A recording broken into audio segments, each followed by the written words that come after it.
Okay, in this video I'm going to take a look at what are commonly known as EGR hysteresis maps. Now at the moment I've got the EGR maps that I found in an earlier video sitting in front of me, so I'm just going to skip forward through the file and see if I can find the EGR maps or the hysteresis EGR maps. Now the clue is these sort of castellated looking maps. These are calibration maps to allow the math to determine whether the EGR is functioning correctly or not. And if I whiz past them, you'll see an area that I've highlighted in pink just to make it simpler for when I get there. That's simply because these maps are here. There's one there, 2, 3, 4, 5. These maps are often in different places, so in other words they could be just after these maps here, they could be just before, or they could be nearer to the main EGR maps, so you do have to look for them. They're fairly characteristic in shape, and there's usually a little group of, depending on how you want to count them, you could say there's 1, 2, 3, 4, 5, 6, 7 or even 8, 9 if you want to include those. But if you just want to get the hysteresis maps, you've got 1, 2, 3, 4, 5. It's a job to spot them instantly, because obviously that might have been 1 and this lump here might have been 1, so until you get used to looking for them, they're not that easy to find, but you can find them. Another clue to finding them is sometimes their size, because if you look at these, it's in hexadecimal. If I go to decimal view, the data is what's highlighted. I've highlighted the data, not the whole map. And so if I go back through the axis data, there's the point I'm looking for.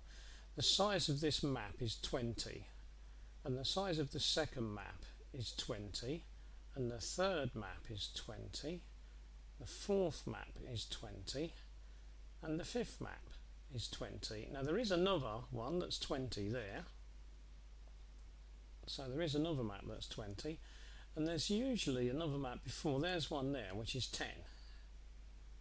So the exact size is not always a perfect guide, but generally speaking you will find at least 5 the same size. So if you find 5 that are 10 or 5 that are 15, you may well be in the right place. So of course you could search for just that number, but there could be a lot of maps of that size, so looking for them in 2D view is usually a better go.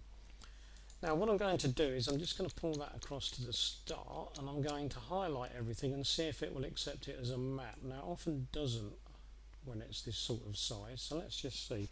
I'll highlight that and I'll press K and nothing's happened. That doesn't surprise me. Windows sometimes does this when it wants you to have the correct number of columns, so I'll add another column and then I'll use Control and the arrow keys to bring that across.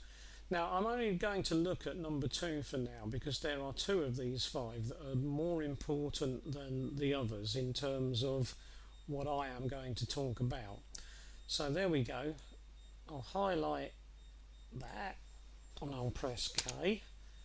It's accepted that, so that's okay. We've got an axis which is engine speed in revs per minute. Don't need any other changes, so that's fine. This is injected quantity, so I'll just put IQ for now. No, I won't put it in there, that's the name of the map. I'll put it in there, so that's IQ, and it's likely to be milligrams per stroke. I'm going to give this the name EGR hysteresis map 2. Excuse me. Now because it's an injected quantity, it wouldn't hurt to have 1 point after the decimal place, and it also wouldn't hurt if we put in the correct factor, so that should do us. So there we go. So that's our number 2 map.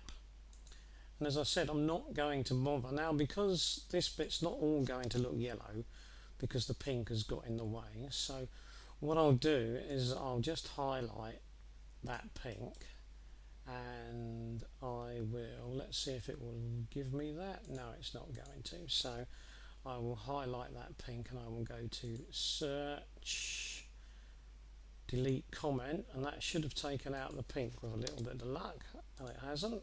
So I'll just have to put up with that for now. Have a look at it in a moment.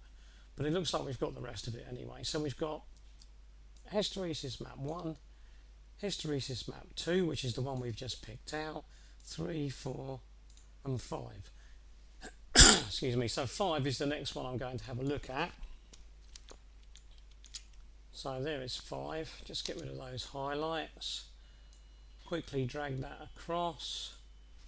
Press K. I'll just put it there. Engine speed, revs per minute, and those are all okay, so I'll set OK to that. And in here I will put hysteresis map 5. I'll call it injection quantity, milligrams per stroke, 0.01, and I'll have 1 point after the decimal point. Okay, and there we go. So I've got that. Let's just delete that. Now let's see if this is going to let me get rid of the highlight this time. No, it's not going to let me do it through that way. Let's try this way again. Just do it all over again. Search, delete comment, and has it done it this time? Yes, so let's go back to that one. Would have been helpful if I'd rearranged it first, wouldn't it? Make life simpler. So let's go back to that one. Search, delete comment. Now, has it taken that one out? Yes, it looks like it has. Right, so there we are. So we've got one map still in pink. Number 2, 3 is still in pink, 4 is still in pink, and 5 is selected. So I've only selected those 2 maps. So over here I've got EGR hysteresis map 5. I'll go back to that one. I'll put the word EGR in, as I forgot last time. So there we go. So there's our 2 maps. Now, why have I bothered with these 2 maps? Well, I've bothered with these 2 maps because sometimes people want to turn the EGR off. They say, well, I'd like to actually switch the EGR off. Now, technically that's illegal in the UK where I'm based, so obviously people in the UK can't do that. In the rest of the world, the regulations are not so tight in certain countries, so people have the leeway to turn off the EGR should they wish. Now, one method of turning the EGR off without usually getting any fault codes, but you can never be 100% sure, but usually you don't get any fault codes, is to set all of the values in these 2 maps, which is why I've picked these 2 maps, set all of the values in these 2 maps to 0, 1, 2, 3, 4, 5, enter. Yes, I'll accept those changes. Okay, right, we're all set to 0. And then I'll come back down here to this one. Let's move it over to make it a little bit simpler. I'll highlight all of that, then I'll go back to that one. 1, 2, 3, 4, 5. Enter. Now I've got 2 modified EGR hysteresis maps. This one is all zeros and this one is all zeros. And basically what that means is that almost regardless, because I've set it to 0, of the amount of fuel injected, in other words the injected quantity, the EGR should stay shut. So instead of opening and closing dependent on the demands of the engine, in other words the amount of fuel that's being injected, they will simply ignore that because the maps have been set to 0, and so the EGR should not open. And it shouldn't flag any fault codes because we have told the whole system to function as per normal, just not to open unless you've got particular injection quantities, except that they happen to be 0. So we haven't made an unacceptable change, and it's usually the unacceptable changes that cause codes to be flagged. So with luck we should not get a fault code flagged. So that's how you disable the EGR in an edc16, and that generally is fairly successful. If you then choose to remove the EGR from the vehicle completely, so you decide to take the whole valve out completely and throw it away, you will of course get fault codes as a result of that, because you will have taken away electrical connections, and so fault codes will arise due to those being taken away. So that is something that you may need to consider. Right, I'll stop there.